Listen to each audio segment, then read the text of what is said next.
What's going on, everyone? It's Fraudulent1 here. So we got another chapter of Chainsaw Man after a long 2-week break, and I gotta say, this is a very disappointing chapter. I mean, we don't get a death reveal, we don't get a conclusion to Asa versus Yoshida. The story didn't really progress as much as most of us would have hoped for, especially with a 2-week break. And what's worse is the art quality overall, compared to part 1 and the beginning of part 2, is the worst that we've gotten so far. Which is another video topic in itself that I will be producing, so look out for that. But without wasting any more time, let's get into the review. Alright, so the last chapter ended with the reveal that the Chainsaw Man Church used the Fire Devil to turn followers around the world into a part of a version of Chainsaw Man, which is something that I explained in my last video, which I recommend you check out after this one. But in any case, this caused absolute mayhem not only in Japan but across the world as well, since Biram revealed that over 350,000 people worldwide had transformed into Chainsaw Man, attacking everyone and anything indiscriminately. And we get revealed by Nayuta that the Famine Devil's main plan was to get people to be afraid of Chainsaw Man and Yoru, so they can become strong enough to face off against the Death Devil, who I guess is just the final boss of part 2 story. And we see that Biram does confirm Nayuta's theory to be true, and makes a comment that it is reasonable that Makima's reincarnation would be the only one smart enough to figure out what's happening. Once again, showing us the parallels between Nayuta and Makima, because although the two characters are a lot different in many aspects, they're still fundamentally the same, mainly when it comes to their intelligence, but also their need to not be alone, or at least their desire to be loved. And this chapter really just serves as a reminder to the audience that Nayuta still has the ability, or it's still possible for her to turn out like Makima, or at least cause the end of the world directly or indirectly, similar to how Makima did in part 1. Because as Biram says to Denji that they need them to go back to being Chainsaw Man like he used to do in part 1 and beginning of part 2 in order to actually fight against the Death Devil. He calls Nayuta a witch who will one day plunge the world into darkness, and commands the group of Chainsaw Men to attack Nayuta. And I feel like Biram's statement here can be taken a few ways. Number 1, this is obviously a reference to Fujimoto's one-shot story that's called Yogi no Nayuta, which was about a girl named Nayuta who was considered a devil in her world, who was prophesized to end the world. And this would happen if she wasn't properly raised, obviously drawing parallels to our Nayuta in Chainsaw Man, where it was directly stated by Kishibe and indirectly stated by Puchita that if Nayuta wasn't raised with love and care, she could just end up like another version of Makima that could pretty much cause the end of humanity, and it's really unclear if even Denji would be able to stop her once again.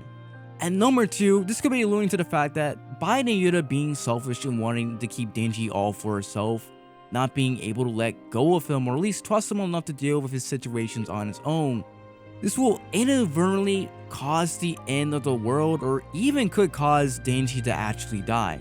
Because we know for a fact that Nayuta doesn't care about the world or humans in general, as she views them as a source of entertainment and a way to boost her superiority, and wouldn't mind if devils were the ones who ruled over the world when the Death Devil came around. After all, it wasn't until Fami brought up the fact that if the devils ruled over the world, there wouldn't be any pizza, and indirectly there wouldn't be a school for Nayuta to go to show how smart she is compared to the other students and even the adults of the series. If it happened, I doubt she would really care. I mean, she would likely be sad for a moment, but then she would just shrug it off. But the key thing to this is she never thought about how Denji would feel about any of this. And this is very important because while Nayuta wouldn't care if the world ended, Denji would, because unlike Nayuta, Denji does have compassion, he does have humanity, which is something that I don't think Nayuta fully has yet, given that from what we're seeing from Nayuta throughout part 2, she's mainly been manipulating Denji and hiding things from him the entire time, so she can keep Denji all for herself and even use him as a source of entertainment without actually caring about him. Now, I should add that this was in an effort to give Denji the normal life that he always wanted, or at least in a way to keep Denji happy, but I can't really condone it, especially given the fact that Nayuta is intelligent enough and knows enough about Denji's past to realize how traumatized Denji really is and how he may actually have trust issues, given that most of the people that Denji has ever really cared about that were females for the most part have always betrayed him in just the worst ways unimaginable. And because of this, even though Nayuta does mean well, it may actually cause a lot more damage than she could have ever predicted.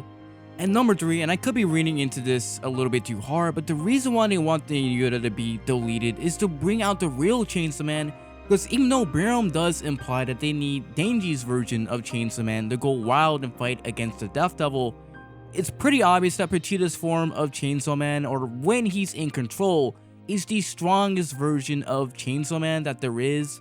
After all, he is the OG who at one point soloed a battle against the 4 Horsemen, which included the Death Devil when they were all originally in Hell. And from what's implied, even though Pochita did die during this fight multiple times against the War Devil, in this battle, according to Yoru, he would just keep reviving himself over and over again until he ate a piece of her and ultimately defeated her, putting her in the pathetic state that we saw her at the beginning of part 2. And the only way for Pochita to return is by removing the only thing that's giving Denji the will to live, well, i.e. deleting Nayuta. It was mentioned by Fami though, when she was trying to get Asa and Yoru to join the Chainsaw Man Church, that she knew of a way to separate Denji and Pochita from one another. That way Yoru could kill Pochita and Asa could be with Denji, who she doesn't know is Chainsaw Man. But after the recent chapter, it's pretty obvious Fami wasn't being very truthful with what she was saying, since having Yoru delete Chainsaw Man and inadvertently deleting Denji would contradict with her plans for quote-unquote saving the world, if you can really call it that. We then see Chainsaw Man attacking them all, but Quan Chi swoops in like Spider-Man and no-diffs the Chainsaw Man and ones off with Nayuta, Fumiko, and Denji. And I honestly find her facial expressions to be really funny in this, because she shows no reaction to all of this madness. I mean, it's just like it's a regular days of work for her. And then Quan Chi leaves from the building they were all at, which instantly breaks her legs. But she takes a bite into Fumiko's midsection to get some blood to regenerate herself so she can defend them against the Chainsaw Men that are attacking them. We see that Fumiko is liking this a little bit too much. But on another note, it's nice to see that Fumiko's character design, which was honestly fan service, actually played a role in the story. And we see Biram, who is just observing what Quan Chi is doing. He even comments on the fact that Quan Chi really is just like a manga character that's come to life. Obviously in reference to the fact that she's broken multiple bones numerous times without breaking a, which is almost like a meme with anime characters in general. I mean, injuries in real life that would delete a person on the spot or cause them to scream out in pain. They show no real reaction to it whatsoever or just brush it off like it's a paper cut. We then see the aftermath of the Masked Devil incident, where things have gotten so bad that the police are asking for civilians who have been trained to exterminate devils to help in controlling this situation. So luckily, I don't know how to deal with devils, so I won't be drafted in the Chainsaw Man Wars. We then see that the police are actually burning the bodies of people who turned into Chainsaw Man, where we learn that the reason that they're even doing this is because most of the people that were transformed into Chainsaw Man, they also have the pull cords on their chest, so as long as their body has blood running through them, if someone pulls on it, then they have the ability to come back and go on a rampage again. So burning the bodies to ensure that there isn't any blood left in them for them to come back just is the easiest way to actually get rid of them. And I like this explanation because it really does resolve a plot hole that many people likely had with people turning into Chainsaw Man devils, is that theoretically they can't actually die. And this is actually a pretty big reveal, which makes a lot of sense when you think about it, because it shows us how some of the hybrids and even the Prabal devils can die despite being immortal. Because if they have no blood or likely even a body they come back from, then they essentially die forever until they respawn back in hell. And it really does explain why Yoru stated at the beginning of the story she wanted Chainsaw Man to puke up the nuclear weapons devil. Not only to cause people to fear war again, but also because by utilizing nuclear weapons, theoretically it could kill Chainsaw Man or any other devil for that matter when you get down to it. Considering a nuclear weapon will just wipe you out of existence, or it'll just burn you to ashes instantly. And I'm feeling that this reveal is going to play a role later on just to raise the stakes for the series, now that there may actually be a way for Denji and the other hybrids to actually die in the story. In the final panel, we see an old man point to Denji and accuse him of being a Chainsaw Man wannabe. And Denji's reaction to this, I feel like, is gonna put him in a position of being the most hated man in not only in Japan, but also the world. Or it'll just make him being your average nobody, at least to the public. Because if Denji reveals himself to be Chainsaw Man in what is possibly the worst moment imaginable, where everyone is going to hate Chainsaw Man after this, likely as much as the Gun Devil if we're being honest, he'll have the biggest target on his back that he's ever had at any point in the story.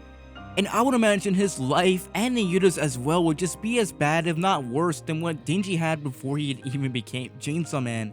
Basically receiving a Naruto treatment before he became a hero by defeating pain, but instead of having a village hate him, well, he's gonna have multiple countries absolutely hate his guts.